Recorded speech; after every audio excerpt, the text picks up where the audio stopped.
Here's something I want to talk about while I'm out here. Yeah, it has nothing to do with hunting really, but the 2022 midterm elections. I'm going to speak my mind about it. This is an opinion, and I guarantee that YouTube won't agree with me. Hopefully, they won't take it down. But everyone, all these people were expecting this big red wave, Oh, the Republicans are going to take over. And it didn't really happen the way they thought. Well, for one thing, the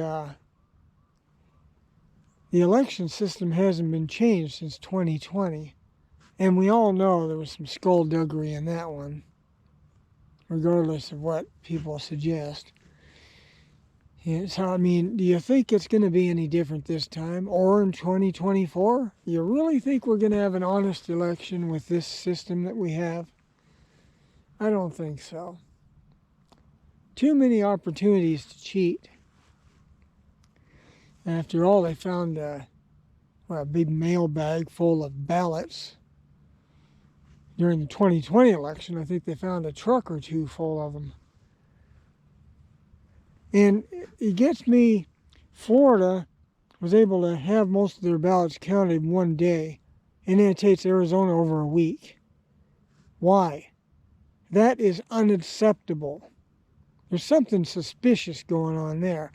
There in that one county in Arizona, they had a whole bunch of machines broken, not working right, and they just happened to be in places that tended to vote red. Now imagine that. How could that be? What a coincidence. Except I believe that most coincidences aren't really coincidences. So I think it's crap. I think there's suspicious activity going on. That's my opinion. And the one woman running for governor, she's the one that's in charge of, verifying the election or whatever. She should have recused herself. She should never be in that position. It's a serious conflict of interest, and everyone knows it. And people are like, oh yeah, well, they're lying to us. Oh well, yeah, next. How much of this crap are people going to put up with? That's what I want to know. In Pennsylvania, Fetterman versus Oz.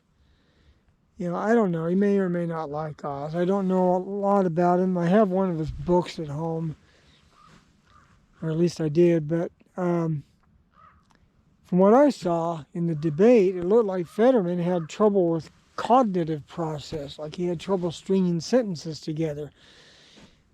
And yet, he wins? How can that be? Why would people choose someone that can't even think straight? It don't make any sense. Yeah, of course, Joe Biden's the model for that. Now, on to the Oregon election, our governor's race. If you look at it county by county, the vast majority of counties were red. They voted for the Republican candidate. We should have turned red. But did that happen? No. Why? Because of just a tiny number of counties that have a big population of people voted blue. And so, what was her name? Tina Kotex. Kotek. I like Kotex better because it's a real bloodbath of an election. I know that's a bit gross, but anyway, it was actually, I think it was pretty close too. Yeah, and people assume, oh yeah, she passed by a narrow margin. That's assuming it was an honest election. Really? I don't assume that for a minute.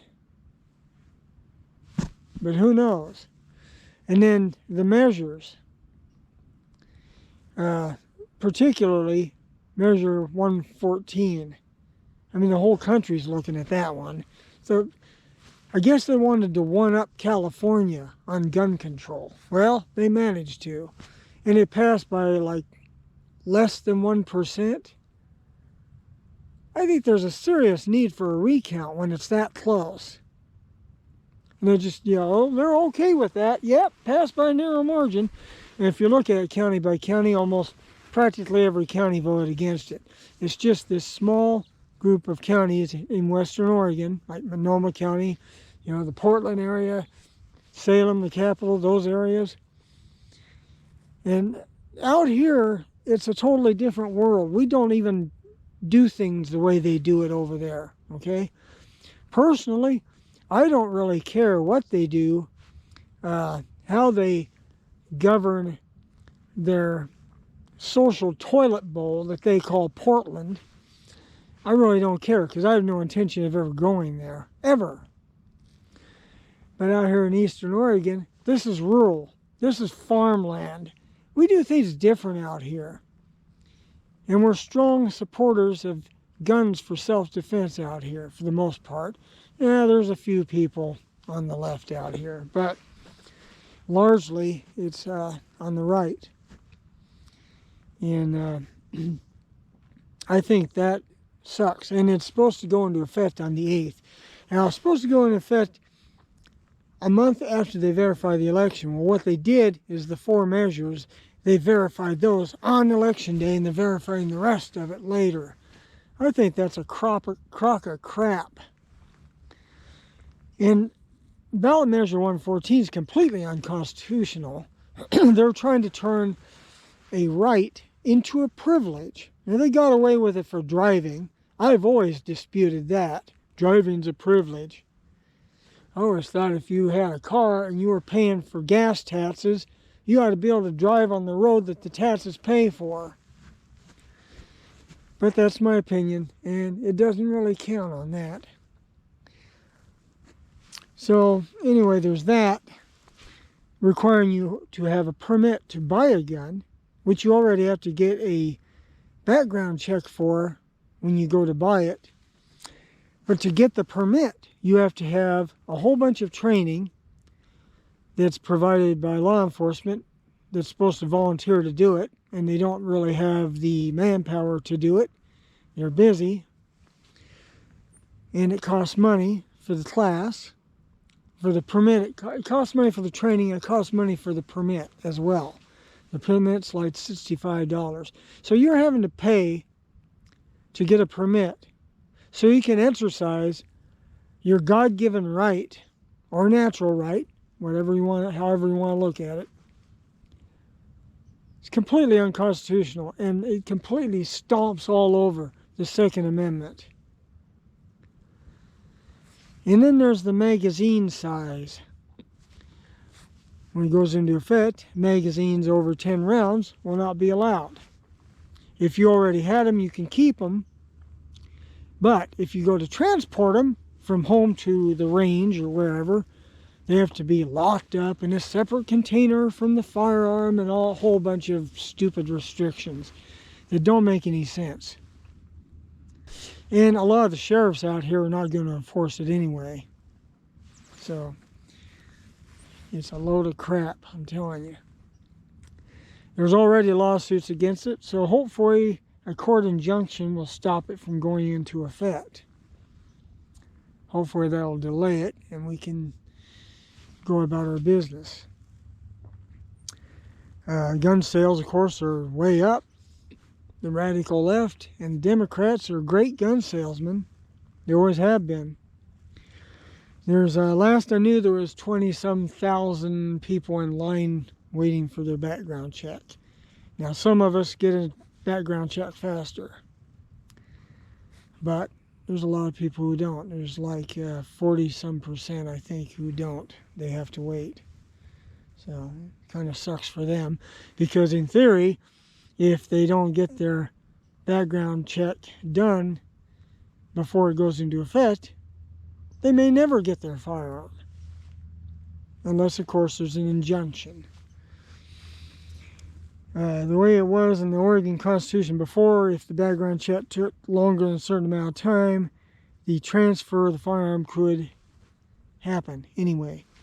But they also wrote that out in the measure. So they could, in theory, they could delay you forever and you could never ever get a firearm. So, which is completely in violation of your rights. Why did we let it get this far? Why did we, the people, allow this to happen? They've been playing a long game. And it's taken till now for a lot of people to see what they're doing. This started with Woodrow Wilson a long time ago. People let their rights get eroded away little by little. And there's all these shootings all of a sudden. Coincidence? I don't think so. A lot of it has to do with the media. They choose what to report. So they'll report everything and hype it up. So that, oh yeah, we gotta get a knee-jerk reaction. We gotta get a gun control bill. We gotta get that in there. We gotta get these guns out the street. We gotta ban assault weapons. Even though handguns are mostly used for mass shootings more than the so-called assault weapons. Doesn't matter. They'll start with one weapon, and then that won't be enough. There'll be another shooting that the media will publicize, and then they'll put another bill in for another baby step, and they'll keep going till finally people are going, wow, what happened? We can't get any guns. And by then it'll be too late. Because once the right's been taken away, it's really hard, if not impossible, to get it back. I know this is a rant, but it's how I feel about it. It's a load of crap. I'm not gonna obey an unconstitutional law. I'm just not going to. If they want to arrest me, so be it. I'm not gonna comply. I don't think anyone should comply. They can't arrest everybody. They don't have enough space in the jails. And if they try to put a felony on my record, I'll just buy guns the easier way, off the black market. So it won't matter anyway. You can still get a gun. These measures do nothing to stop criminals from getting guns. All it does is stop the good guys from getting guns. And I'm one of the good guys. Until the law says different. So, feel free to comment. I definitely welcome your comments. Please like and subscribe. Keep the algorithm going. YouTube doesn't like us gunner types. And thanks for watching. Thank you to my patrons, patriots.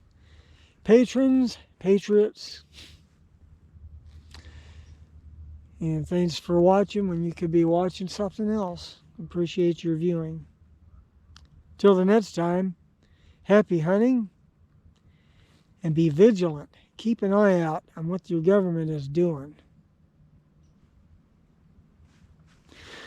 Oh yeah, there is something else I forgot to mention.